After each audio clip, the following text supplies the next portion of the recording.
श्रीमद् भगवद गीता के अध्ययन के क्रम में हमने पिछली कक्षा तक 5 अध्यायों तक चर्चा की थी। श्रीमद् भगवद गीता जीवन का ग्रंथ है। जीवन भर इसमें अवगाहन करते रहें, इसके अर्थ के बोध में डूबते रहें, तो जितना जितना हम इसके अर्थ के बोध में डूबेंगे उतना उतना हमको जीवन दृष्टि हमारी स्पष्ट होगी और हम अंतःकरण में अपने शांति का अनुभव करेंगे। भगवद गीता का जो अंतिम अध्याय है 18वां अध्याय, उसका नाम संतों ने दिया मोक्ष संन्यास योग। और ये जो छठा अध्याय जिस पर हम आज चर्चा करेंगे, इसका नाम है आत्म संयम योग। कई बार वेस्टर्न थिंकर्स कहते हैं कि नहीं, संयम की जीवन में कोई जरूरत नहीं संयम से व्यक्ति का कुंठित हो जाएगा। नहीं, गीता जी और हमारे जितने उपनिषद हैं ये संयम की बात करते हैं। हर अध्याय में गीता में संयमोपनिषद आया है। संयम की, संयम किसका करना है? मन का और इंद्रियों का संयम करना है। यानी संयम का मतलब क्या है कि कहीं से इंद्रियों और मन को हटाना है और कहीं लगाना है। संयम का मतलब यह नहीं कि खाली हटा लेना है, गलत जगहों से उसको हटाना है और सही जगह पर लगाना है। इंद्रियों को 5 ज्ञानेंद्रियां हैं, 5 कर्मेंद्रियां हैं। आंख से अच्छी अच्छी बात देखें जो हमारे लिए आध्यात्मिक उन्नति में सहायक है और कुछ सीमा तक सांसारिक उन्नति में भी सहायक है। उन बातों, व्यर्थ की बातों में हम अपनी चक्षु ऊर्जा, दृश्य ऊर्जा को नष्ट न होने दें, समय को नष्ट। कान से ऐसी क्यों बात सुने जिससे चित्त मलिन होता है और चित्त शांत न होता हो, हट जाएं वहां से। तो 5 ज्ञानेंद्रियों और 5 कर्मेंद्रियों से हम उस हर काम को करने का प्रयास करें जिससे हमारे जीवन में शांति आती हो, सुख आता हो, आवश्यकता भर सांसारिक उन्नति भी प्राप्त होती हो और आध्यात्मिक दिशा में चरमोत्कर्ष भी प्राप्त होता हो। क्योंकि हमारे जो शास्त्र हैं उन्होंने कहा जीवन की सफलता क्या है? केवल पुत्रेषणा, वित्तेषणा, लोकेषणा की पूर्ति अगर हो जाए तो सामान्य रूप से लोग सोचते हैं कि हमने सफल जीवन जी लिया। पुत्रेषणा यानी विवाह हो गया, हमारे बच्चे हो गए, घर बन गया, अच्छे से जो है हमारे बच्चे भी सेटल हो गए, तो पुत्रेषणा। यानी ऐषणा का मतलब क्या है? Deep desires. तो हर एक व्यक्ति में, मनुष्य में 3 डीप डिजायर्स होती हैं। पुत्रेषणा, परिवार अच्छा रहे और उसके लिए धन की भी आवश्यकता होती है। दरिद्रता से तो फिर कैसे सुखी रहेगा? तो वित्तेषणा, परिवार ठीक रहे, ये डीप डिजायर है। वित्त भी ठीक रहे, पैसे भी ठीक रहें, ये भी एक डीप डिजायर है। और फिर हमारा सम्मान में, हमारे समाज में थोड़ा सा यश भी रहे। ऐसा ना हो कि हर आदमी कहे कि भाई ये तो वही बेकार के आदमी है। नहीं, थोड़ा नेम फेम भी अगर हो जाए तो अच्छी बात। यहीं तक सामान्य रूप से व्यक्ति अगर उसकी संतुष्टि किन्हीं सीमा तक हो जाती है तो वो समझता है कि बस इतिश्री हो गई, हमने ठीक जीवन जी लिया, हमने एक सफल जीवन जी लिया। पुत्रेषणा की पूर्ति हो गई, वित्तेषणा की पूर्ति हो गई और लोकेषणा यानी यश की। शास्त्र कहता है नहीं, ये क्या है? अभ्युदय है, ये भी होना है, इसके बिना भी नहीं चलेगा। लेकिन ये अंतिम बात नहीं है। अंतिम बात क्या है? निःश्रेयस, आध्यात्मिक उन्नति भी होनी चाहिए। केवल सांसारिक उन्नति ही अगर तुमने प्राप्त कर ली, इन 3 ऐषणाओं की पूर्ति ही तुमने कर ली, तो तुमने इस मनुष्य शरीर के, मनुष्य जीवन के साथ न्याय नहीं किया। आध्यात्मिक उन्नति को सुनिश्चित करना भी तुम्हारा कर्तव्य है। केवल इस शरीर और परिवार को ठीक रखना ही नहीं, इसके अंदर जो सॉफ्टवेयर है, ये तो हार्डवेयर है, हार्डवेयर भी ठीक हो, नहीं तो कितना भी अच्छा सॉफ्टवेयर हो, वो हार्डवेयर अगर ठीक नहीं तो वो भी नहीं चल पाएगा। और सॉफ्टवेयर क्या है? सद्भावना से भरा हुआ मन, सद्विचारों से भरी हुई बुद्धि, सद्गुणों से भरा हुआ अंतःकरण, ये सॉफ्टवेयर है। ये हमको बनाना ही होगा अगर हम जीवन में आध्यात्मिक उन्नति चाहते हैं, और इसके लिए संयम की आवश्यकता होगी। अर्थात दुर्गुणों को अंतःकरण से हटाना होगा और सद्गुणों को लाना होगा, दुर्भावनाओं को हटाना होगा, सद्भावनाएं लानी होंगी। जो दुष्ट विचार हैं, दुष्ट तर्क हैं, यानी कुतर्क हैं, उनको हटाना पड़ेगा, और शास्त्र के अनुसार जो श्रेष्ठ बातें मानी गई हैं उनको अपने अंतःकरण में लाना होगा, और इसके लिए संयम की आवश्यकता होगी। इसलिए संयम को हल्के में नहीं लेना चाहिए, संयम की जीवन में बहुत आवश्यकता है, और अपने ही अंतःकरण में सुख और शांति, नहीं तो फिर जीवन भटकाव से भरा हुआ रह जाएगा और हम उस श्रेष्ठ और गहरी शांति को नहीं पा पाएंगे जिसके हम अधिकारी हैं। छठे अध्याय का नाम ही है आत्म संयम योग। वैसे तो पूरी गीता में ही आत्म संयम योग बताया गया है, लेकिन इस छठे अध्याय में विशेष रूप, कुछ लोग इसका नाम ध्यान योग भी देते हैं, क्योंकि जीवन में हम जिन बातों पे ध्यान देते हैं वही बातें हमारे जीवन में आने लगती हैं, और जिन चीज़ों के प्रति उदासीन हो जाते हैं वो चली जाती हैं जीवन से। इसलिए हमको प्रयास पूर्वक अच्छी, ऊंची और अपने को सुख शांति देने वाली चीज़ों पर ध्यान देना है। और वो चीज़ें कौन हैं? ये बातें सत्संग में मालूम पड़ती हैं। इसलिए सत्संग को कभी हल्के में नहीं लेना चाहिए। जितना संभव हो उतना सत्संग अवश्य करना चाहिए। अगर सत्संग उपलब्ध नहीं है तो फिर गीता जैसे शास्त्रों का संग करना चाहिए, स्वाध्याय करना चाहिए। स्वाध्याय से देखिए, अंत में हमारे अस्तित्व में जो सबसे सूक्ष्म चीज़ है वो क्या है? एक तो फिजिकल बॉडी है, उसके बाद में अंतःकरण है या मन है, बुद्धि है, ये सूक्ष्म शरीर है। एक तो स्थूल शरीर है, फिजिकल बॉडी है, इसमें एक्सटर्नल बाह्य अवयव भी हैं, एक्सटर्नल ऑर्गन्स भी हैं, हाथ पैर सिर कान नाक, और इंटरनल ऑर्गन्स भी हैं जिनको डॉक्टर देख लेता है या हम भी एनाटॉमी में पढ़ के जान सकते हैं। तो जो चक्षु द्वारा देखे जा सकते हैं वो स्थूल शरीर है, इंटरनल ऑर्गन्स हो या एक्सटर्नल ऑर्गन्स हो।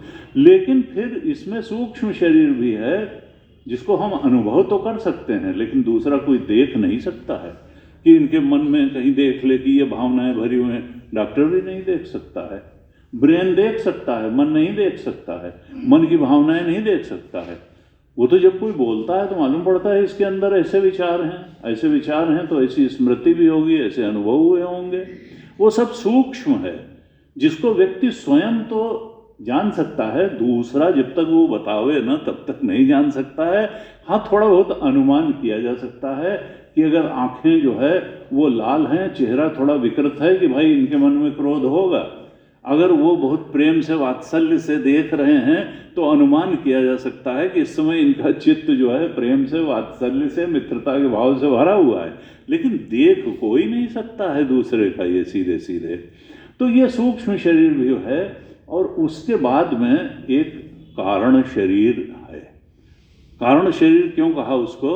चूंकि वो सूक्ष्म और स्थूल शरीर दोनों का कारण है, इसलिए उसको कारण शरीर कहा। मुख्य रूप से उसमें क्या है? इच्छाएं, वासनाएं, डिजायर्स।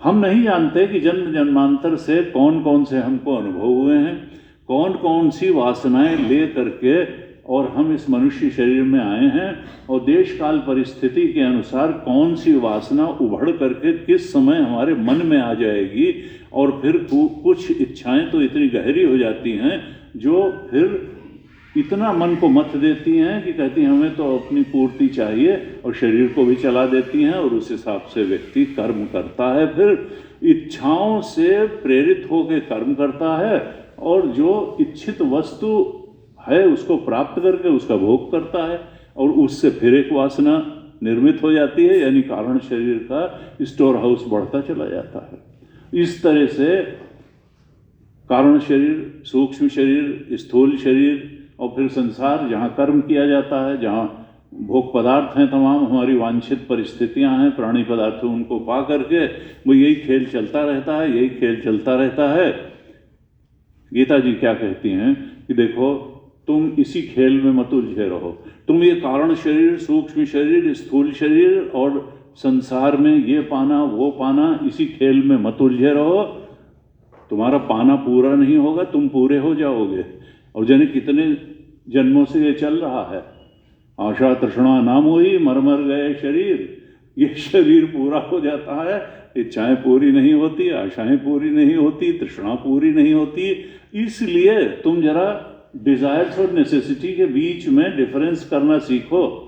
नेसेसिटी सबकी पूरी होनी चाहिए और पूरी होती है, और इच्छाएं आज तक किसी की पूरी नहीं हुई ना होती हैं, चाहे जितना बड़ा आदमी हो, चाहे जितना प्रभावशाली हो, चाहे जितना धनी हो, अतृप्त इच्छाएं लेके ही व्यक्ति इस शरीर में आया है, और अतृप्त इच्छाओं का स्टोर हाउस लिए ही यहाँ से विदा हो जाता है। इसलिए इस मुगालते में न रहो कि मैं कुछ ऐसा जीवन जी लूँगा कि सारी इच्छाएं पूरी करके यहाँ से चला जाऊँगा। नहीं नहीं, सारी इच्छाएं किसी की पूरी हुई ही नहीं। आशा तृष्णा लेके ही आए थे, आशा तृष्णा लेके ही जाएंगे। तो वो कौन सा तरीका है कि जो परम तृप्ति और परम शांति को यहीं पालें और उसी को लेकर के विदा हों? अतृप्त इच्छाओं के साथ क्यों विदा हों, परम शांति और परम सुख के साथ विदा हों? गीता जी कहती हैं उसके लिए तुमको ये जो कारण शरीर के भी परे तुम्हारा शुद्ध चेतन है, जिसकी वजह से कारण शरीर भी चेतनवान लगता है, सूक्ष्म शरीर भी चेतनवान लगता है, स्थूल शरीर भी चेतनवान लगता है, उस चेतन तत्व को, जिसको आत्मा भी कहते हैं, ब्रह्म भी कहते हैं, परमात्मा भी कहते हैं, भगवान भी कहते हैं, जो भी नाम दो, सगुण ब्रह्म दो, निर्गुण ब्रह्म दो, that consciousness itself, that knowledge itself, not knowledge of something. बुद्धि जो है किसी ज्ञान को प्राप्त करके ज्ञानी बनती है, लेकिन आत्मा क्या है? सत चित आनंद, वो ट्रूथ इटसेल्फ है, चेतन या नॉलेज इटसेल्फ है, कॉन्शियसनेस इटसेल्फ है, और ब्लिस इटसेल्फ है, सत चित आनंद। तुम जब तक उस सच्चिदानंद स्वरूप जो कारण शरीर, सूक्ष्म शरीर और स्थूल शरीर सबका अधिष्ठान है, जो जागृत, स्वप्न और सुषुप्ति तीनों अवस्थाओं का अधिष्ठान है, उस आत्म तत्व को, और जो तुम्हारा स्वरूप है, जो सबसे अंतरंग तुम्हारी पहचान है, उसको जब तक तुम सच्चे स्वरूप का बोध उसके नहीं प्राप्त कर लोगे, तब तक ये इच्छाओं का खेल चलता रहेगा।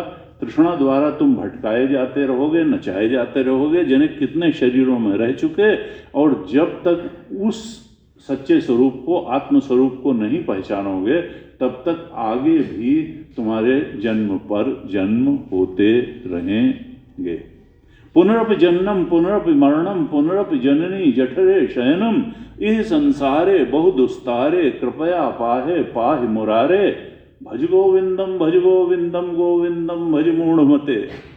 तुम तो परमात्मा को हल्के में मत लो, ये मत समझो कि ये एक पास टाइम है, कभी कभी जाके कुंभ में धक्के उक्के खा के नहा आएंगे और वहाँ लिखा रहेगा गंगे तो दर्शनात् मुक्ति, तो इतने से मुक्त नहीं। पूरी गीता के उपदेशों के अनुसार जीवन जीना पड़ेगा। मुक्ति अर्थात आत्मबोध तभी प्राप्त होगा। वो तो एक तरीके का शोरूम है कि वो एक दिखाता है कि भाई हाँ, इतने संतों के बीच में गए, इतने लोगों की इच्छा है मुक्ति की, ये कोई हमारी अकेली इच्छा नहीं है। इसका मतलब क्या है कि वो किसी न किसी प्रकार से अतृप्ति, अभाव महसूस कर रहे थे, तो किसी तृप्ति की तलाश में, किसी मुक्ति की तलाश में 65-66 करोड़ लोग एक स्पॉट पे जा कर के नहाए, इस आशा से नहाए कि भाई हमको कुछ तो आंतरिक शांति प्राप्त होगी, हमको कुछ आध्यात्मिक उन्नति प्राप्त होगी और हम किसी परम सत्य की ओर अंदर से बढ़ सकेंगे। तो ये तो है, लेकिन वो एक शुरुआती कदम है। मंदिर जाना भी अच्छा है, ये भी अच्छा है, लेकिन फिर सबसे बड़ी बात क्या है? सत्संग। सत्संगत्वे निसंगत्वम, निसंगत्वे निर्मोहत्वम, निर्मोहत्वे निश्चलतत्वम, निश्चलतत्वे जीवन मुक्ति।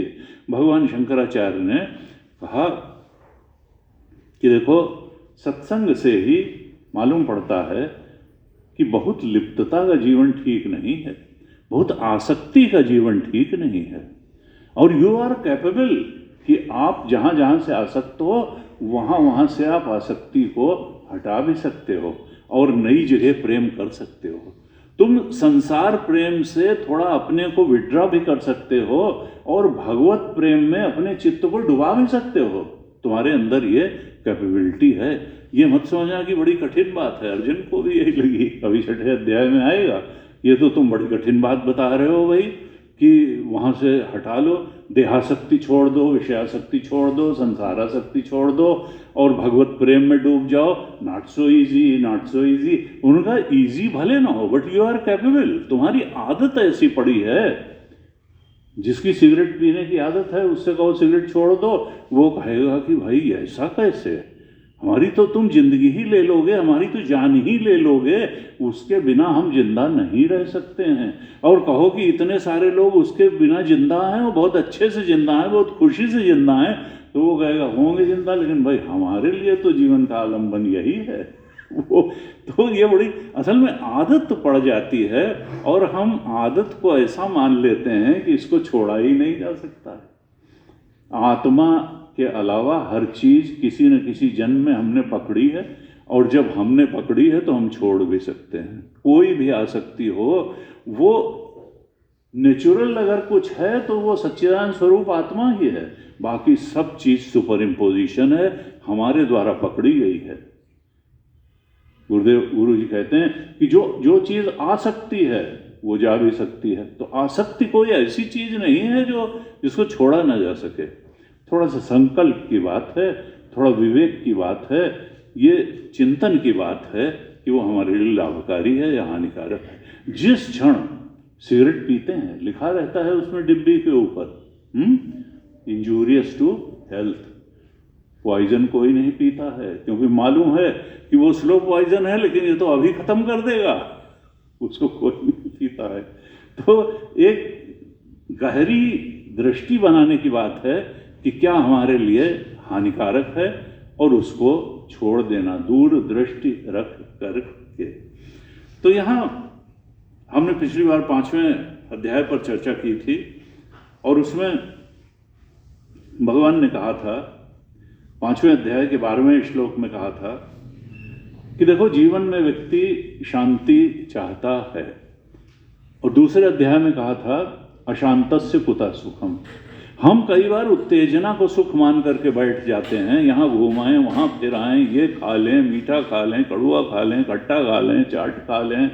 तो यहाँ क्या भगवान ने क्या कहा कि शांति ही सुख है। अगर चित्त में शांति नहीं है तो सुख कैसा? क्योंकि उत्तेजना तो थोड़ी देर के लिए रहेगी। आप हमेशा इस जीभ पर मिठाई नहीं रखे रह सकते हैं, वो तो थोड़ी देर के लिए होगी फिर खत्म हो जाएगी।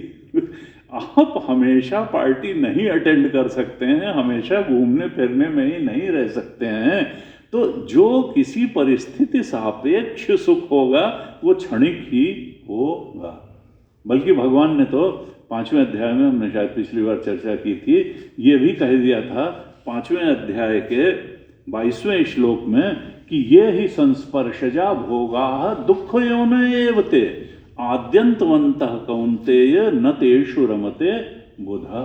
5:22 में कह दिया था ये जो इंद्रिय और विषयों के सन्निकर्ष से प्राप्त होने वाले सुख हैं, लो भाई ऐसा म्यूजिक सुन लिया, ऐसी मिठाई खा ली, ऐसा ये खा लिया, ये जो संस्पर्शज भोग हैं दुख, ये परिणाम में बहुत दुखदायी होते हैं। खाते गए खाते गए खाते गए, फिर पेट खराब हो गया, कभी शुगर हो गई, कभी ये हो गया। नहीं नहीं, इसी तरीके से सब भोग के साथ है। भोगे रोग भयम कुले च्युत भयम वित्ते नृपालाद भयम। ऐसे भर्तृहरि ने कहा, भोग से रोग का भय होता है। अगर आपने विवेक पूर्वक भोग नहीं किया, भोग उतना ही करो जितने से शरीर चल जाए, जितने की आवश्यकता है, नहीं तो फिर भोगे रोग भयम। बहुत ऊंचा कुल है, मत समझना अच्युत व्यम, लोग कहेंगे उनका लड़का है ऐसा काम करता है। कुले च्युत व्यम वित्ते, बहुत ज्यादा पैसा हो जाएगा, भाई ईडी के छापे का डर, इनकम टैक्स के छापे का डर, यानी कौन से। कुलेच्युत वित्ते नृपालाद भयम, तो अभय है कहीं। उन्होंने कहा वैराग्य में व भयम, चीजों की तरफ से अपने को विड्रा करो, आसक्ति छोड़ो, यही निर्भयता का मूल सिद्धांत है। बहुत आसक्त होकर के जीवन जीना, राग का जीवन जीना, द्वेष का जीवन जीना, यह शांति का रास्ता नहीं है। तो भगवान गीता में कहते हैं, देखो तुमको बिल्कुल विवेक जागृत रखना चाहिए, सेंस ऑफ डिस्क्रिमिनेशन प्रिवेल करना चाहिए, और शास्त्र के बैकग्राउंड में होना चाहिए, अपनी मान्यताओं के बैकग्राउंड में नहीं। शास्त्र, गीता शास्त्र क्या कहता है कि क्या छोड़ना है और क्या पकड़ना है, उसका तुम्हारे कर्मों का नियामक शास्त्र होना चाहिए, तुम्हारे जीवन के मूल्यों का नियामक शास्त्र होना चाहिए, बाकी हियर से में नहीं कि अरे चलता है। गुरु जी से किसी ने कहा, स्वामी जी आप लोग तो सन्यासी लोग हैं, आप लोग इस तरीके की बातें कर सकते हैं, हम तो गृहस्थ हैं, हमको तो संसार में भी रहना है, हमको तो ये भी करना है, हमको तो दुकान भी चलानी है, हमको तो नौकरी भी करनी है, हमको तो सब देखना है, और यहाँ तो सब चलता है। तो ये बताइए कि कितना तक गलत करें तो कोई बात नहीं है, क्योंकि कुछ ना कुछ गलत करना ही पड़ जाता है। उनका भाई ये कोई एक इसके नियम नहीं बनाया जा सकता है, इसके बारे में आप स्वयं ही अपने लिए कोई मापदंड बना सकते हैं, और वो मापदंड ये है कि जीवन में जितना दुख उठाना चाहो उतना गलत कर लो। ये मत समझना कि तुम गलत करोगे तो दुख नहीं मिलेगा। अवश्य में वो भोक्तव्यम कृतम कर्म शुभाशुभम, गलत करोगे विपरीत परिस्थिति आएगी और दुख के भागी बनोगे। अगर तुम जीवन में बिल्कुल दुख नहीं चाहते हो तो गांठ बांध लो कि गलत करना ही नहीं है। अभी भले लगे कि हम असफल हो रहे हैं, लॉन्ग रन में you are going to win, तुम्हारी ही विजय होगी।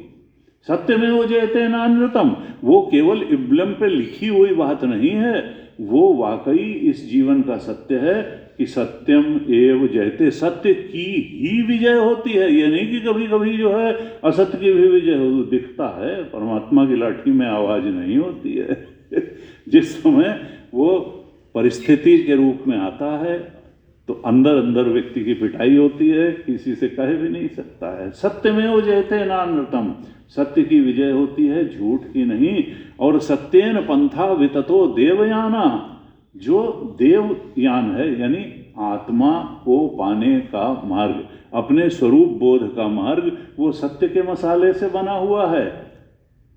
असत के मार्ग पे चल करके, गलत रास्ते चल के, अशुभ को जीवन में अपना के, अधर्म को अपना के किसी को आत्मबोध हुआ नहीं, किसी को परम सत्य का बोध हुआ नहीं। इसलिए सत्य को पकड़ करके रखना है। तो कहा गीता जी में 6ठे अध्याय में पहले श्लोक में ही भगवान कहते हैं अर्जुन से, अनाश्रिता कर्म फलम कार्यम कर्म करोति यः, स सन्यासी च योगी च न निरग्नि न च अक्रिया। सन्यासी कौन है? पहला श्लोक ही है 6ठे अध्याय का। सन्यासी कौन है, योगी कौन है? क्योंकि ये योग शास्त्र है, मोक्ष शास्त्र है गीता। और काहे से मोक्ष? दुख से ही तो मोक्ष चाहता है आदमी, सुख से कहीं मोक्ष थोड़ा चाहता है। और इसका मतलब क्या है कि दुख है क्यों जीवन में?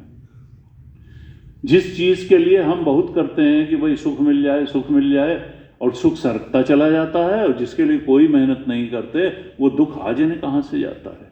जिसके लिए, जिसको भगाने के लिए प्रयत्न करते रहे वो आ जाता है, और जिसके पाने के लिए करते हैं वो कम आता है और हमारी तलाश पूरी ही नहीं होती है सुख की, इसलिए कि हम गलत जगह तलाश कर रहे हैं और गलत तरीके से तलाश कर रहे हैं। दिल मह खोज दिल ही दिल खोजो यहाँ ही रहीमा रामा। हमको परम सुख की तलाश अंतर्मुखता में करनी है। हम बहिर्मुखी होकर के संसार में जब सुख की तलाश करते हैं तो विषय का धर्म सुख नहीं है, आत्मा का धर्म सुख है। सच्चित आनंद आत्मा है, विषय का धर्म सुख है ही नहीं, वो तो उसका उल्टा है। चेतन का उल्टा है जड़।